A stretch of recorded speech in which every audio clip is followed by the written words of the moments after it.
Hello everybody, my name is Daniel Crump MCA.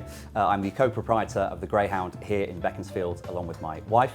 On behalf of the Royal Academy of Culinary Arts, it's my pleasure to be showcasing to you how we would present, carve and serve a Chateaubriand for two, ready for you for the annual Award of Excellence.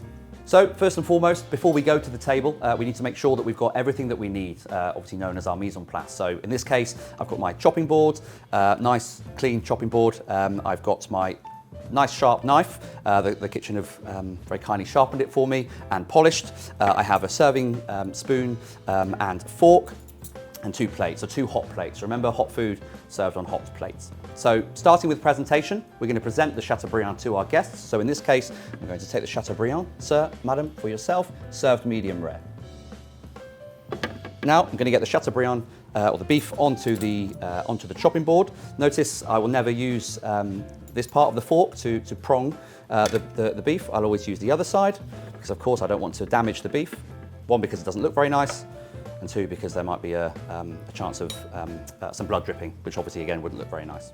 So the Chateaubriand, of course, known as the best part of the beef, so it's actually the head of the tenderloin. It was named after a famous French diplomat. He was a writer. It was his personal chef that created the dish for him, and obviously decided to name it after him. So we're going to start with basically cutting off both ends of the fillet, so of the Chateaubriand. So I'm just going to take off here.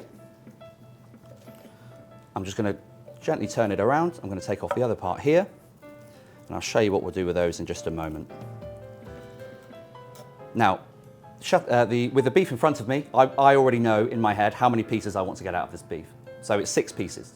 It's really important that we try to make them as equal as possible. So I'm going to start from my right to my left. Again, not pronging into the beef, this side. You don't need to press, just gently holding the beef. And just, if it's cooked perfectly, which in this case it is, of course, we just need to, not too much pressure on the knife, you just need to let the knife do the work. So just slide through. So I've got 1 piece, 2,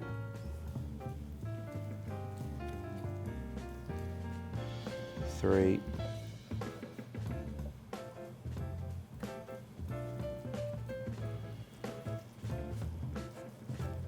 4, and then here.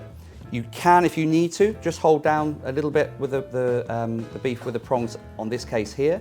Although I think I'll actually be able to just, as I've got a little, just be able to go right the way through the middle there. So you see they're all equal sizes. Now, the next thing we need to do, of course, is get the beef onto the plate. So first and foremost, using my fork and spoon, I'm going to take the end pieces, which I sliced off earlier, to use to actually showcase the beautiful, beautiful bits of beef on the plate. So I'm going to start by putting the end pieces in the middle here, that way around. And as you're going to see, that's going to hold up the beautiful fillet. So I'm going to start from my right here, 4 o'clock, 5 o'clock, and then the middle piece, which in my opinion is the best piece, I'm just going to move and put between 6 and 7 there. Now what I'm going to do is, because this is, in my opinion, the best part of the beef here in the middle, I'm going to do exactly the same but from the other side. So I'm going to start here, knowing that that's, obviously I want the middle part facing the guest. Again, I'm going to go 4 o'clock. I'm going to go, in this case, 5 to 6. And then again, I want this piece showing for the guests, just like that. So both of them are exactly the same and look delicious. Last thing I want to do before I take the beef to the table is I want to get the beautiful garnish that the chefs have prepared onto the plate. So in this case, we've got watercress, which I'm going to put in here at 12 o'clock.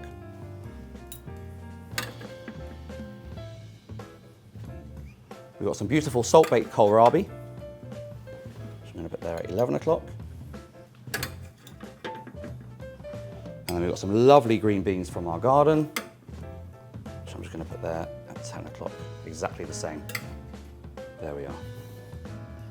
And that is exactly how you want to get your Chateaubriand on the plate.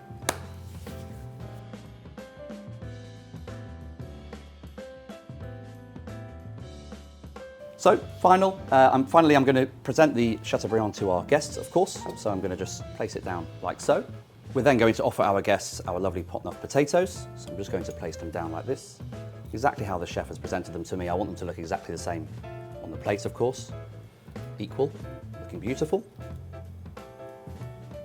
like so. I'm then going to offer our seasonal vegetables, just leave them in the middle for the guests there. And last but not least, offer some béarnaise sauce for our guests, like so. Notice that I've taken the béarnaise sauce away. It is an option, of course, to leave it on the table. And there we have our Chateaubriand for 2 guests.